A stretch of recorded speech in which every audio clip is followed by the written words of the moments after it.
आगे से निकल रहा था। उसकी जेब में से वैभवलक्ष्मी की किताब निकलकर मेरे कदमों में आ गिरी। वो किताब मैंने पढ़ी और उस किताब में वैभवलक्ष्मी व्रत रखने की विधि लिखी और मैंने पढ़ी। दूसरे दिन शुक्रवार था। मैंने स्नान करके गया, शुक्रवार व्रत करने की मन्नत मांगकर संकल्प किया और शुक्रवार कार्य जय माँ लक्ष्मी का रटन किया। किताब में लिखे अनुसार विधि की पूजा करके गुड़ का प्रसाद रखा और मैंने 5वें शुक्रवार माँ लक्ष्मी का दर्शन पाया। तभी हमारा 50,000 की लॉटरी निकली। हमने 100 ग्राम सोने का गहना बनवाया और हर लड़की के ससुराल भिजवाया और हमारी बेटी की शादी हो गई और हमारा दुख दूर कर दिया।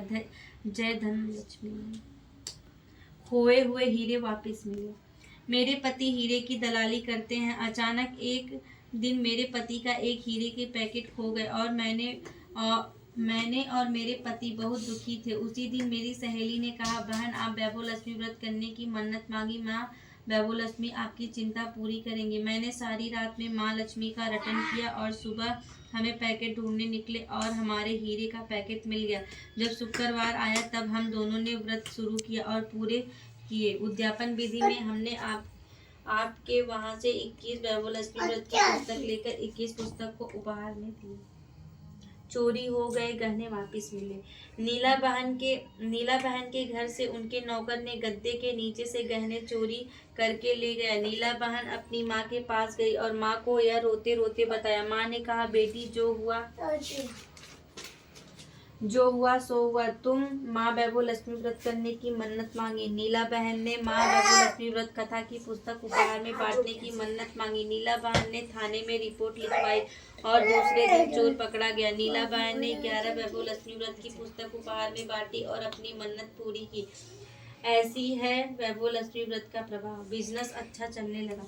भागीदारी में झगड़ा हुआ, बिजनेस का बंटवारा हो गया। सुरेश का बिजनेस खत्म हो चुका था। सुरेश की पत्नी सरला सुरेश को हिम्मत देती रहती थी। एक दिन सरला की मौसी आई और सरला को जय माँ वैभवलक्ष्मी व्रत कथा रखने का प्रस्ताव दिया और सरला और मौसी बाजार गई और वैभवलक्ष्मी व्रत कथा की पुस्तक ली और 21 शुक्रवार व्रत रखने की मन्नत मांगी और व्रत शुरू कर दिया और सुरेश के कारोबार में चमत्कार हो गया। सुरेश का बिजनेस चल पड़ा। सरला ने 21 व्रत पूरे होने के बाद उद्यापन कर दिया और तिजोरी में वैभवलक्ष्मी व्रत कथा की पुस्तक रखी। 1 साल में सुरेश मारुति कार ले आया। ऐसा है वैभवलक्ष्मी व्रत का प्रभाव। अच्छी नौकरी मिल गई। विमला बहन का लड़का अच्छा मार्क्स के पास हुआ। सारा घर खुशी मना रहा था। गजेश नौकरी की तलाश में इधर उधर भटका पर उसे नौकरी नहीं मिली क्योंकि गजेश के पास LGBT की डिग्री नहीं थी। गजेश निराश हो गया और दुखी हो गया। गजेश की माँ को किसी ने वैभवलक्ष्मी व्रत के रखने के लिए कहा और गजेश की माँ ने वैभव व्रत कथा की पुस्तक लाकर 21 व्रत पूरे होते ही गजेश को 50,000 की नौकरी मिल गई और गजेश खुशी से झूम उठा और नौकरी ज्वाइन कर ली। ऐसा माँ वैभवलक्ष्मी व्रत कथा का प्रभाव हो जाए। सुख समृद्धि मिली। मालती सरल स्वभाव व होशियार लड़की थी। तभी भी अचानक मालती पर दुख के पहाड़ टूट पड़े। मालती के पति का एक्सीडेंट हो गया और उसके पति के दोनों पैर कट गए। मालती के दिन बुरे आ गए। मालती बहुत परेशान रहने लगी। एक दिन अचानक मालती को याद आया कि उसकी सहेली सुशीला वैभवलक्ष्मी व्रत कथा का व्रत रखती थी। मालती उद्यापन में से वैभवलक्ष्मी व्रत कथा की पुस्तक लाई थी। मालती ने सुशीला को अपना दुख बताया और सुशीला ने पड़ोसन लीना बहन ने आज उद्यापन किया है तो सबको एक एक किताब बांटी थी, मुझे दिया। हीना ने सोनाली को किताब दी। किताब पढ़ते पढ़ते सोनाली को हुआ मैं भी व्रत करके देखूं, शायद मेरी शादी हो जाए। सोनाली ने कहा, हीना यह किताब मैं ले जाऊं?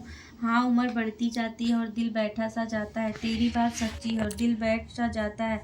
शुक्रवार सवेरे 11 शुक्रवार की मन्नत मानकर सोनाली ने वैभवलक्ष्मी व्रत करने का संकल्प किया और व्रत शुरू किया। उसी रात उसके फूफा जी एक लड़के की बात लेकर आए। जात में खानदान घराना धनवान लड़का MSc पास था। सोनाली की फूफी ने लड़के के साथ ही बात चलाकर सोनाली के गुण गाए थे। वह लड़का शांत स्वभाव का और होशियार लड़की के साथ शादी करने का इच्छुक था जो उसके व्यापार में हाथ बटा सके। सोनाली तो यह बात सुनकर खुश हो गई। अगले शुक्रवार को ही सादगी से सोनाली की शादी हो गई। ऐसे ही धन लक्ष्मी की कृपा वैभवलक्ष्मी व्रत का इतनी बदतमीजी पूजा में भैंस ना कि